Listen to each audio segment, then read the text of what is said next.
ಬಳ್ಳಾರಿಯ polytechnic college ಬಳಿ ಕೆಟ್ಟು ನಿಂತಿದ್ದ ಟ್ರ್ಯಾಕ್ಟರ್ಗೆ ಬೈಕ್ ಡಿಕ್ಕಿ ಹೊಡೆದು ಮಗು ಸೇರಿ ಇಬ್ಬರು ಸ್ಥಳದಲ್ಲೇ ಮೃತಪಟ್ಟಿದ್ದಾರೆ.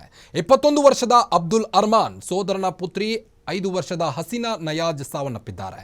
ಮೃತರು ನಗರದ ಗುಗ್ಗರಹಟ್ಟಿಯವರು ಎಂದು ತಿಳಿದು ಬಂದಿದೆ. ಈ ಸಂಬಂಧ ಸಂಚಾರಿ ಠಾಣೆಯಲ್ಲಿ ಪ್ರಕರಣ ದಾಖಲಾಗಿದೆ.